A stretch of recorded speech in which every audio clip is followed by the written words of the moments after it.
Salut à tous et bienvenue pour ce nouveau Nostalcache. Alors oui, ça fait un petit moment qu'il n'y avait pas eu de Nostalcache. Je pense que le dernier c'était celui en live avec Fred Boissou. Fred, je t'oublie pas, j'ai juste pas eu beaucoup de temps pour des lives, mais on remet ça quand tu veux. Enfin, quand je peux, en fait, plutôt. Mais j'oublie pas, n'en fais pas. En fait, ce qui est marrant, c'est que là, je suis en train d'en enregistrer un alors que j'en ai déjà un d'avance qui n'est pas encore monté. Donc au moment où vous verrez celui-là, l'autre sera sorti. Mais en fait, l'autre, ça fait déjà 3 mois qu'il attend. Alors si ça se trouve cet été, vous en aurez deux à suivre, mais un qui date de mars-avril et un qui date réellement de juillet. Voilà, parce que là, ça se voit pas, hein, j'étais obligé d'allumer toutes les lumières partout, mais nous sommes au mois de juillet. Et il pleut à verse, et il est midi, et j'ai dû allumer toutes les lumières. Bref. On n'est pas là pour parler météo, on est là pour parler cash. Et qu'est-ce qu'on a ramené de cash ces derniers temps? Pour le coup, j'ai juste fait une seule descente au cash il y a quelques jours. Et avant, j'en ai eu quelques-uns pour mon anniversaire, pour la fête des pères, ce genre de truc. Les gamins, ils ont compris que j'aimais les DVD à la con. Et du coup, ils se font plaisir et ils me font plaisir par la même occasion. Bref, assez d'introduction, on va commencer tout de suite. Alors, celui-là, c'est moi qui l'ai trouvé. The Legend of Evil Lake. Ouais. Voilà, collection Asian Star. Donc, en général, la collection Asian Star, c'est toujours des belles collections. Ça propose le film en belle qualité. Bon, là, il se trouve que le film, je ne sais pas du tout ce que c'est. Derrière, il y a 0 résumé. Bon, je l'ai eu pour 2 euros. Je me suis dit que je risquais pas grand-chose à le prendre et on verra bien ce que ça va donner. Ce sera une petite surprise et peut-être une bonne. Voilà. Ensuite, il y a Digital Man. Alors ça, c'est les gamins qui m'ont trouvé ça. Voilà, je vous présente le magnifique boîtier. Un magnifique film en 4 tiers avec Adam Baldwin et Matthias Hues, forcément. L'ultime génération de Cyborg, une machine impitoyable et incontrôlable. Oui, alors je pense que ça surfe un peu sur Universal Soldier, mais avec des acteurs le cran en dessous, quoi. Qu'est-ce qu'on pourrait dire de plus? Ça a l'air merveilleux tout ça. J'ai hâte de le voir. Sans déconner, ça m'amuserait assez, je pense. Tiens, il y avait Adam Baldwin dans Predator 2, je ne me souviens même pas. Bref. Donc voilà, une sorte de croisement entre, eux parlent de Kickboxer et Cyborg, j'aurais quand même plutôt dit Universal Soldier. Version pas chère. Alors ça c'est la petite, puisque c'est Papa. Voilà, c'est un film sur le papa. Donc celui-là je le dois à Loulou. Je sais pas ce que ça vaut, j'en ai entendu pas mal de bien, mais en l'état actuel des choses, un film comme ça, je vais attendre un petit peu que mon cerveau et mon esprit me permettent de passer à autre chose. Donc l'idée est bonne, je verrai bien, mais sans doute un peu plus tard. En voilà un qui risque de ne pas me prendre spécialement la tête, qui s'appelle Memory Run. Aucune idée de ce que c'est, ça semble être une sorte de film futuriste, film de science-fiction.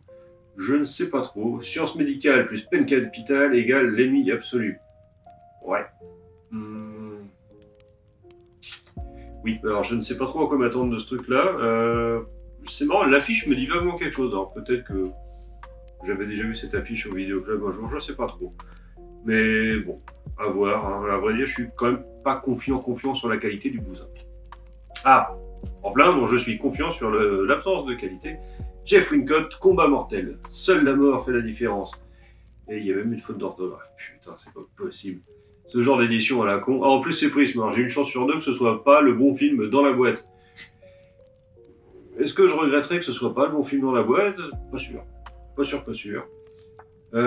Qui on retrouve là-dedans? Bon, Jeff Wincott, évidemment. Alors, c'est marrant parce que sur l'affiche, ici, il y a... comment il s'appelle? Je crois qu'il s'appelle Mako.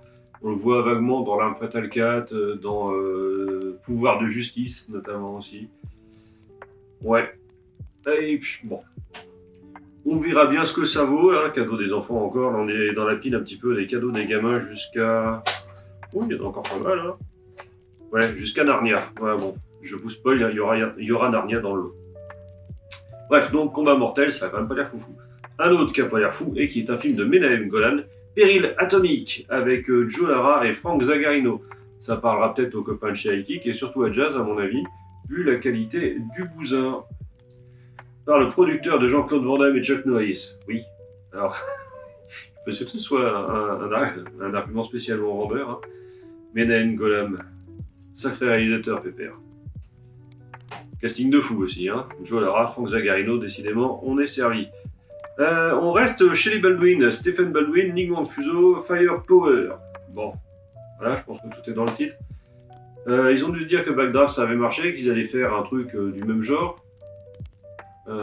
J'ai parlé trop vite. Le crime paie à condition de ne pas être englouti par les flammes. On dirait plutôt qu'ils ont fait Pluie d'enfer, mais avec du feu, du coup. Alors, pour le coup, Pluie d'enfer, c'était quand même plutôt rigolo. Alors, si on remplace la pluie par des flammes, ça peut être marrant aussi. Ouais, ça va voir. Bon, voilà. Franchement, je pense que les gamins m'ont bien cerné quand même. Et je suis pas sûr que je passe un excellent moment devant. Mais celui-là, peut-être une pièce dessus. Des organisations de malfaiteurs. Alors ça, par contre, j'aurais bien mis une petite pièce dessus pour le coup. Un petit film de chez Touchstone, produit par John Badham et Catherine Bigelow quand même. Catherine Bigelow, ex-Madame Cameron, réalisatrice de Des Mineurs. John Badham, réalisateur plutôt correct et assez... je crois que c'était... Cœur de tonnerre, un truc comme ça. Bon, plutôt carré. Et puis le casting a l'air sympathique quand même. Bon, je dis ça parce qu'il y a un acteur que j'aime bien dedans, et j'ai oublié son nom évidemment. Lou Diamond Phillips, qui me fait beaucoup rire dans The Big Hit. Donc voilà. Mais celui-ci a l'air quand même assez sympathique. Donc des organisations de malfaiteurs, ça peut être assez drôle. Un petit Gary Daniel avec Sean McQueen, Firepower. C'était quoi l'autre? Ah, c'était Firefight, pardon. L'autre avec Stephen Baldwin, c'était Firefight. Là, c'est Firepower. Los Angeles 2007, le futur. Oui, bien sûr. Avec Gary Daniel de Ken le survivant. Ouais. Ok. C'était peut-être pas son titre de gloire, Gary Daniels, quand même, il a fait mieux. Hein. Enfin bon, voilà. Moi j'aime bien, j'ai beaucoup de sympathie pour Gary Daniels et bon, je pense que le film il va valoir, grâce à lui, il vaudra au moins quelques cacahuètes. Le monde de Narnia, chapitre 1. Donc ça, c'est un choix de Louloute qui voulait pas m'offrir que des films de merde et qui s'est dit, tiens, quand même, celui-là, je pense qu'il va être bien. Pour le coup, j'ai jamais vu le monde de Narnia. Je pense pas qu'elle ait tort dans le fond. Je pense que ça doit être relativement sympathique. Et je pense qu'on regardera même ensemble. Et effectivement, dans l'eau, il y a des chances que c'était le meilleur film peut-être avec papa. Voilà. Donc ça, c'était un peu les cadeaux des gamins. C'est pour ça que je suis un peu moins prolixe dessus. Je les connais pas, je les ai pas spécialement choisis, donc c'était un peu... Voilà. Par contre là, c'est moi qui les ai choisis ceux-là, en connaissance de cause.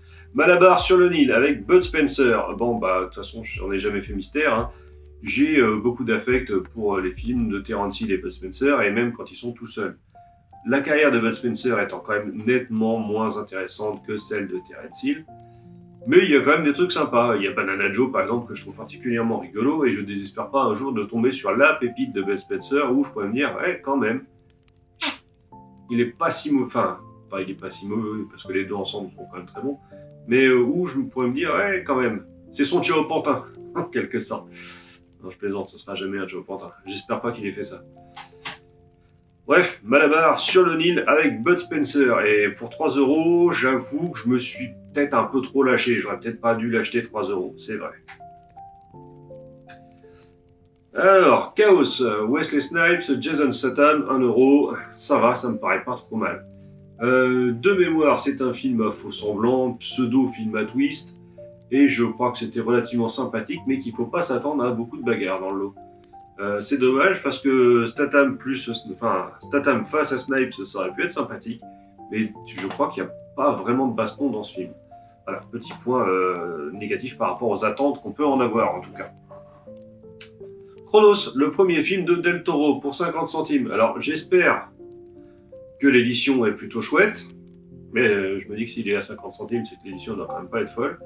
Et bon, le premier film de Del Toro, donc celui-là je ne l'ai jamais vu, une variation du mythe du vampire, qui a l'air quand même d'être très très sympathique, et comme souvent quand c'est Del Toro, ça doit être quand même assez beau et assez bien écrit. Donc voilà, j'ai hâte de pouvoir le regarder tranquillement.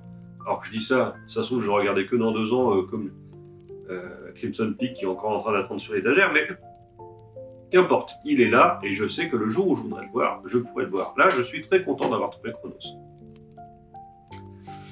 Alors, Interceptor. Bah, que dire quand j'étais au cash, Sixties est venue avec moi, et en rigolant, elle me montre celui-là, en disant: «Ah bah tu vois, ça, je l'aurais conseillé au gamin de te l'acheter pour ton anniversaire», ou un truc comme ça. Oh, je dis: «Oh quand même, ça a l'air d'être de la merde», et «Oh tiens, il y a Bruce Payne. Oh, il y a Lance Henriksen. Oh bah vas-y, je vais le prendre».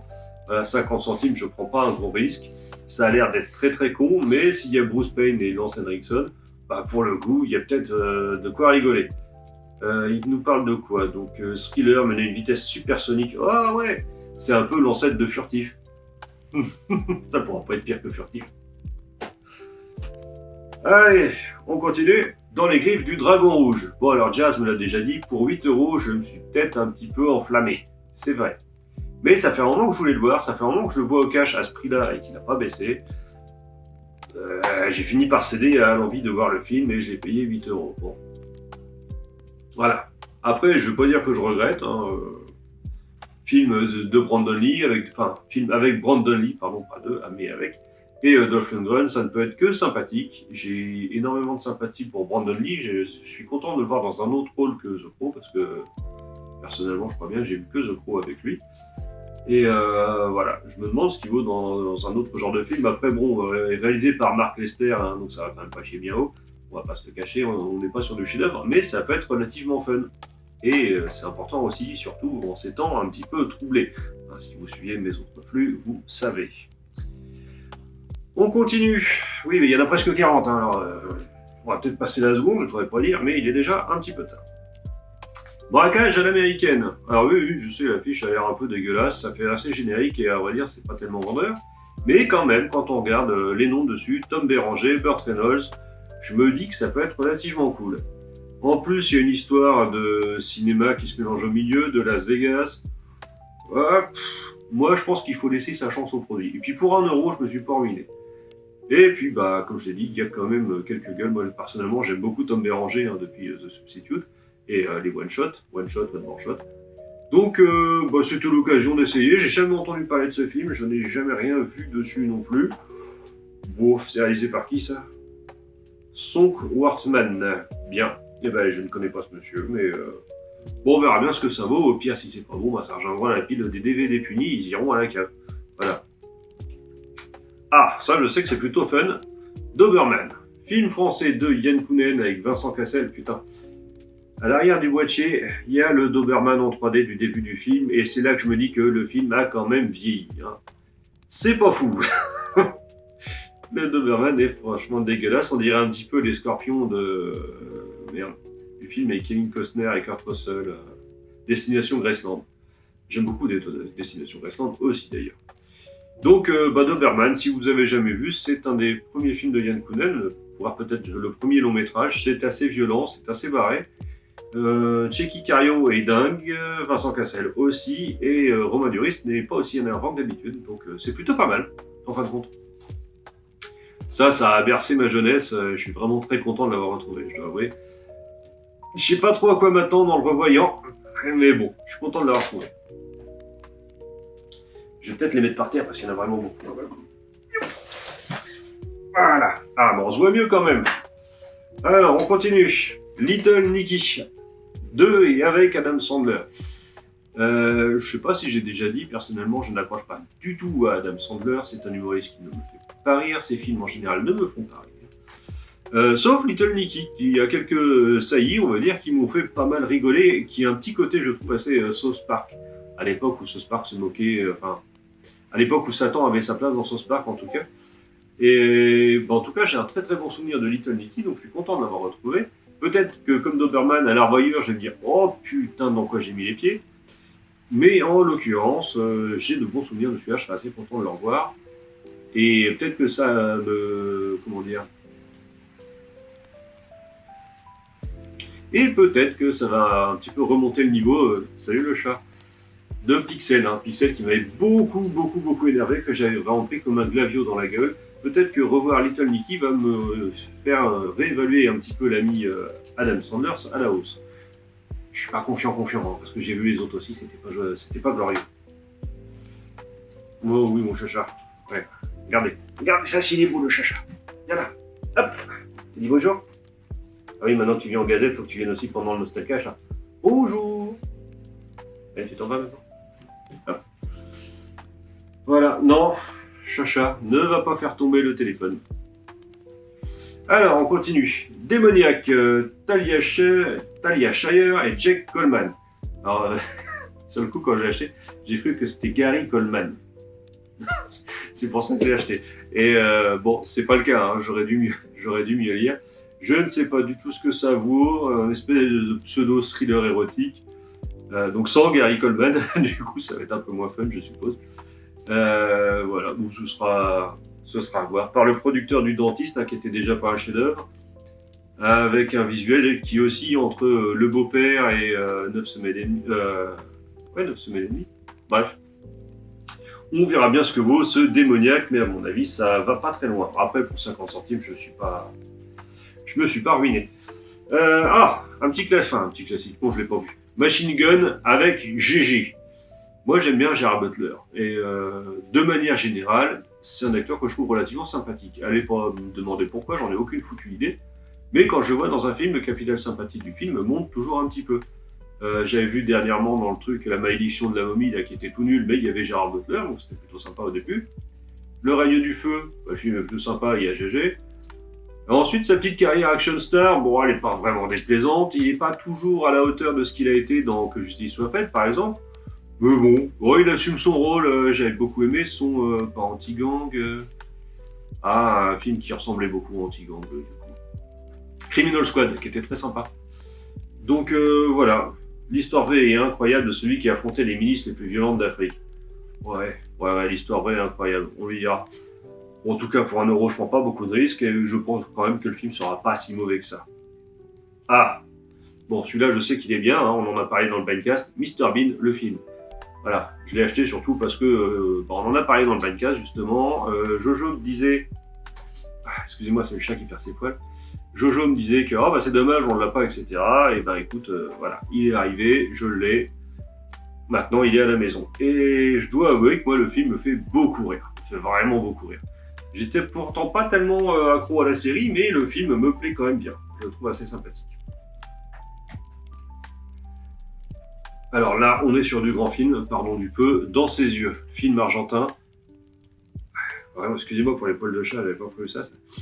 C'est assez désagréable. Je suis en train de chercher qui est le réalisateur.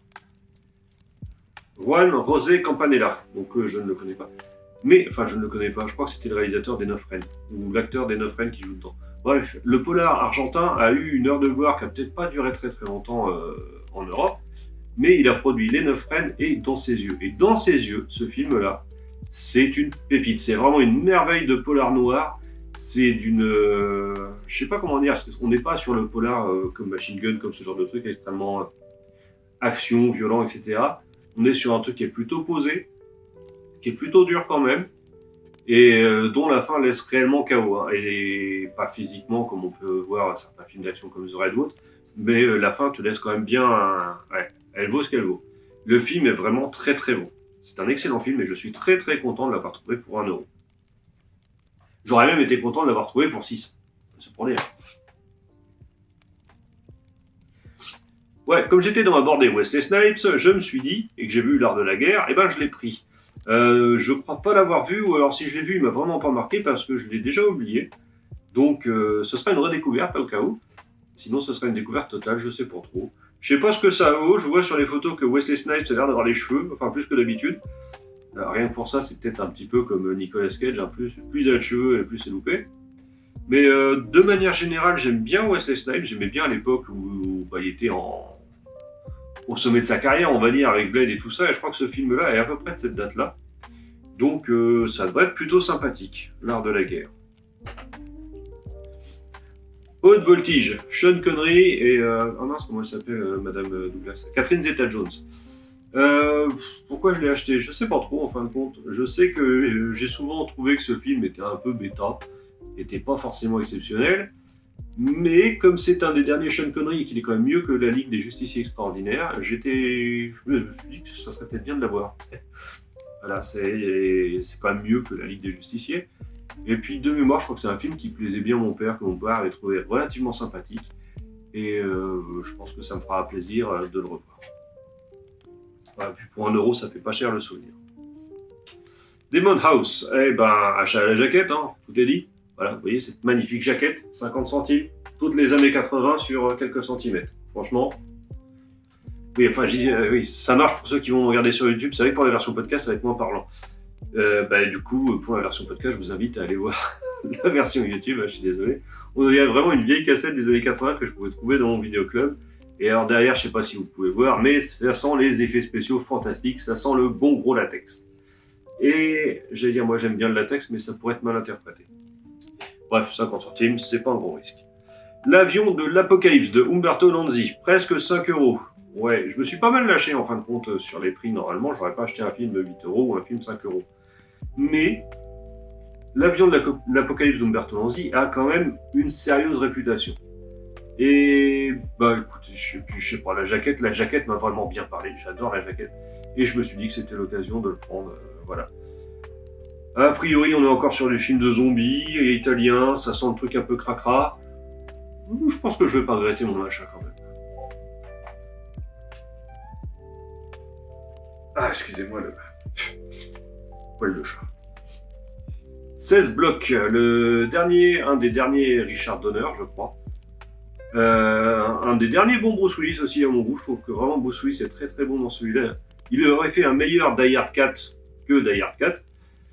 Donc, voilà, j'en avais un souvenir très très bon, mais assez flou.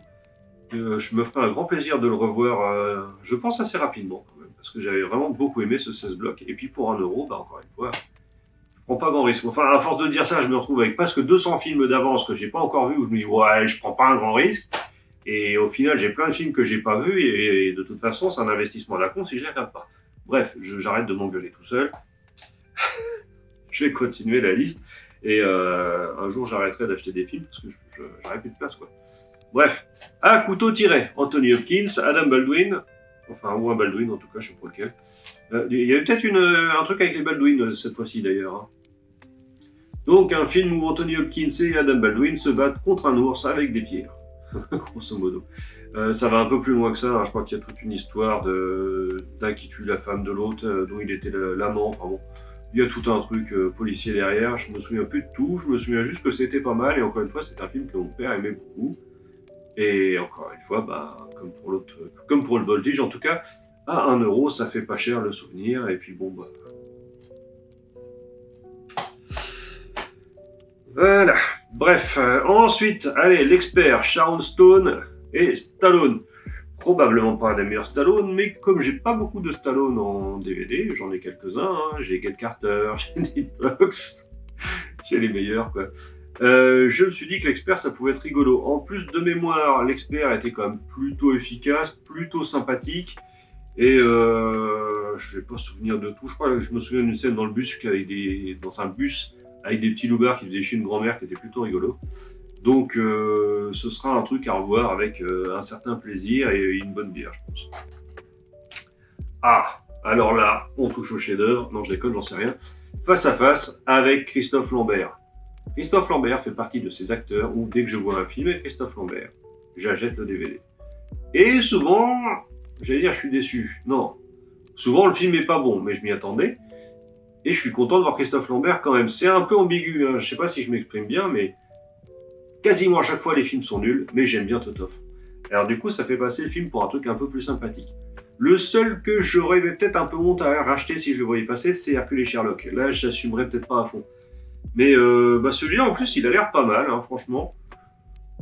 On va peut-être sur du bon film. J'aimerais bien revoir aussi Fortress, un de ces quatre. Je pense qu'il me tombera dans les mains un jour ou l'autre.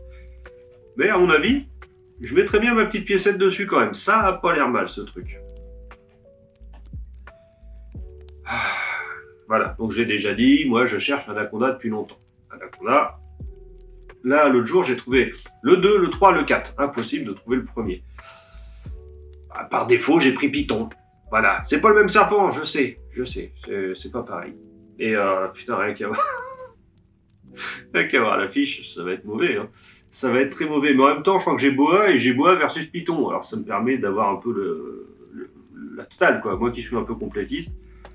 Oh la vache, et puis quand je vois qu'il y a Casper Van Dien, Robert Englund, punaise, ça va être bien. Je pense que je vais me régaler. Ouais, mais il va falloir quelques bières pour que ça passe. Hein. Ah, Piégé dans l'espace avec Olivier Gruner. Donc je ne connais pas ce film, je pense que ça va pas être bon, mais comme j'avais aucun film avec Olivier Gruner, c'était l'occasion d'en avoir un. Voilà, donc je sais pas ce que ça vaut, ça fait longtemps que j'entends parler d'Olivier Gruner sans avoir vu un seul de ses films. Et c'est l'occasion, et je crois que celui-ci, comme Python d'ailleurs, allait me coûter 50 centimes, en 99, pardon. Voilà, je vais pas dire toujours à ce prix-là, je prends pas un grand risque, je sais, j'ai plus de place, etc. Mais bon, voilà, ça me fait un film avec Olivier Gruner, on verra si c'est bien ou pas. Ouais, j'ai un doute, hein. Je suis bien d'accord, mais bon, on verra ce qu'il en sort. History of Violence, David Cronenberg, Viggo Mortensen. Et de mémoire, j'avais adoré ce film. Je crois qu'il y a Maria Bello aussi dedans. Ouais, ça, Maria Bello et Daris. De mémoire, j'avais adoré le film et j'avais été tellement, surpris quand j'avais lu la BD dont c'est adapté, qui est bien plus violente, bizarrement. Alors que d'habitude, Cronenberg est très axé sur pas la torture, mais la chair torturée, la transformation de la chair et tout ça. Il n'a pas été dans la même direction que la BD. Ça donne une lecture un peu différente du truc. Et du coup, je trouve que les deux, la BD et le film, se répondent parfaitement et se complètent très très bien. Si vous avez vu que l'un ou que l'autre, je vous conseille grandement de voir celui qui vous manque. C'est vraiment très très bien. Et je suis vraiment très content d'avoir trouvé History of Violence pour un petit euro symbolique. Richard Gere, Bruce Willis, Le Chacal. Alors ça, j'avais souvenir d'un film qui ne m'avait pas plu du tout. Ouais. Et pourquoi le racheter si j'avais souvenir d'un film qui ne me plaît pas du tout? Parce qu'il y a que les imbéciles qui ne changent pas d'avis. Je le reverrai bien pour voir si en fait c'est toujours nul ou pas, en fin de compte. Et je me souviens qu'un des principaux reproches que j'avais à l'égard du film, c'est que ça me faisait bizarre de voir Bruce Willis en méchant. Et si c'est que ça, c'est pas terrible comme justification pour dire que le film m'a pas plu. Donc voilà, je le reverrai. Oui, puis j'aime pas Richard Gere aussi. Enfin, ça c'est une autre histoire. Donc je le reverrai, puis je me referai mon petit avis tranquillement. On verra bien.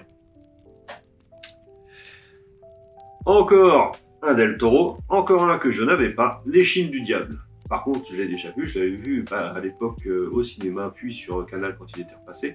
Ce film est magnifique et je vais encore chialer toutes les larmes de mon corps. Je le sais. Voilà. Donc j'ai d'autres Del Toro que j'ai pas encore vu du tout à voir d'abord, mais celui-là j'y reviendrai. Et je sais que je vais reprendre ma clacasse. J'adore L'Échine du Diable. C'est avec Le Labyrinthe de Pan. C'est les deux Del Toro qui m'ont réellement le plus touché et remué, quoi. Enfin, je sais pas comment le dire, mais ces deux-là m'ont vraiment secoué. C'est des films qui comptent, on va dire. Et enfin, parce qu'il faut bien finir, et oui, ça fait un petit moment qu'on est là quand même. On s'ennuie pas, on va finir avec Mise à Prix 2. Alors j'ai le premier quelque part, je l'ai toujours pas vu. Après c'est de l'action, c'est du carnage. À mon avis, ça va être sympathique. Le deuxième, je ne sais pas. Oh la vache.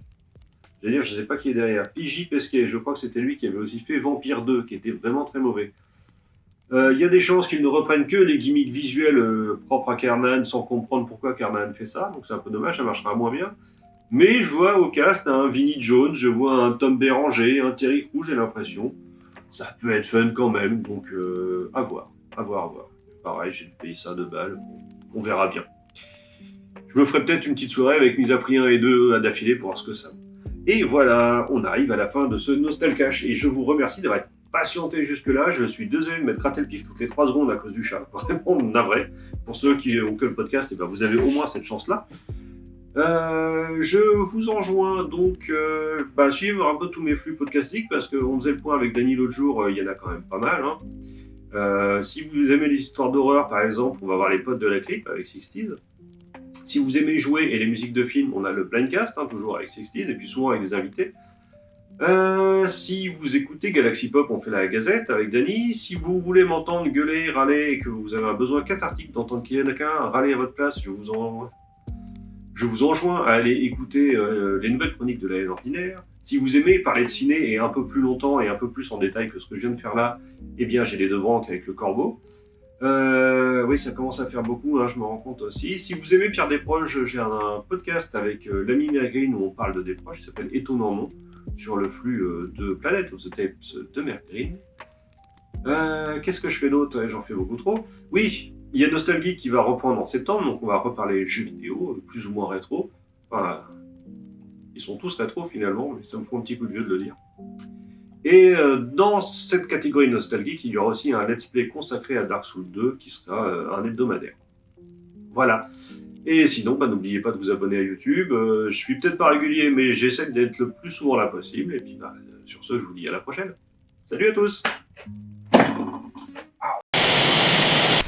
Galaxy Pop. Galaxy Pop.